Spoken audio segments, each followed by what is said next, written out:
1975 ശ്രീമതി ഇന്ദിരാഗാന്ധി അടിയന്തരാവസ്ഥ പ്രഖ്യാപിച്ചു. രാഷ്ട്രീയ എതിരാളികളെ വകവരുത്തുക എന്നുള്ളതായിരുന്നു അവരുടെ ലക്ഷ്യം. ഏറ്റവും ശക്തമായ എതിരാളി അവർ കണ്ടത് അന്നത്തെ ജനസംഘമായിരുന്നു. ജനസംഘത്തിലും രാഷ്ട്രീയ സ്വയംസേവക സംഘത്തിലും പെട്ട ആൾക്കാരെ അവരെ രാജ്യവ്യാപകമായി അറസ്റ്റ് ചെയ്തു. കാരണം ഇതിനെ ശക്തമായി എതിർത്തത് RSSഉം അന്നത്തെ ജനസംഘത്തിന്റെ പ്രവർത്തകരും ആയിരുന്നു. കേരളത്തിലാകട്ടെ ഇന്ദിരാഗാന്ധിയുടെ സ്വന്തം ആളായിരുന്ന K. കരുണാകരനായിരുന്നു അന്നത്തെ ആഭ്യന്തരമന്ത്രി. ഈ സന്ദർഭത്തിൽ കേരളത്തില് 7432 പേരെ മിസ, DIR എന്നീ കാടൻ നിയമങ്ങൾ അനുസരിച്ച് അവരെല്ലാം അറസ്റ്റ് ചെയ്ത് അകത്താക്കി. അവരൊക്കെ 21 മാസമാണ് ജയിലിൽ കിടക്കേണ്ടത്. എമർജൻസിയുടെ കാലത്ത് 146 പേർ കരുണാകരന്റെ പോലീസ് ഏൽപ്പിച്ച ശാരീരിക പീഡനങ്ങളുടെ ആഘാതത്താൽ മരണപ്പെട്ടിരുന്നു.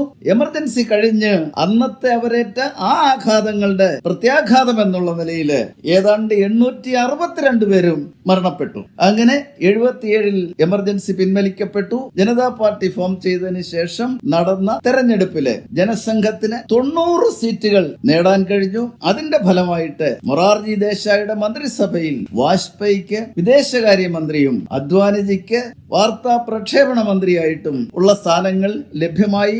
അതിനുശേഷമാണ് തിരുവനന്തപുരം കോർപ്പറേഷനിലെ ആദ്യമായി 6 കൗൺസിലർമാര് ലഭിക്കുന്നത്. അതിനുശേഷം അവരുടെ എണ്ണം കൂടി വന്ന് ഇപ്പോൾ കോർപ്പറേഷന്റെ ഭരണവും BJPക്കായി. ഇന്ന് BJP കോർപ്പറേഷൻ ഭരിക്കുന്നതിന്റെ പിന്നിലുള്ള ശക്തിയും പ്രചോദനവും അന്നത്തെ എമർജൻസി വിക്ടിംസിന്റെ ത്യാഗോജ്ജലമായ പ്രവർത്തനത്തിന്റെ ഫലമായി. അങ്ങനെ കരുണാകരന്റെ പട്ടാളം ചതച്ചരച്ച RSS ജനസംഘം പ്രവർത്തകർ അവരുടേതായിട്ട് രൂപം കൊടുത്ത ഭാരതീയ ജനതാ പാർട്ടിയിലേക്ക് ഈ പത്മജ കരുണാകരന്റെ മകൾ നുഴഞ്ഞു കയറി.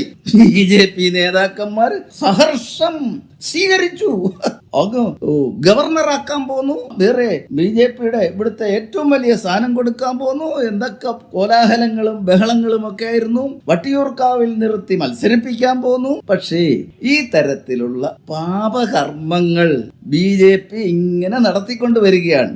സാഹചര്യം മാറി വന്നു. പത്മജയെ തൃശ്ശൂരുള്ള ഭാരതീയ ജനതാ പാർട്ടിയുടെ അംഗങ്ങൾ പുച്ഛിച്ച് പുറംതള്ളി. ഒരു സ്ഥാനവുമില്ലാത്ത സ്ഥിതി വന്നു.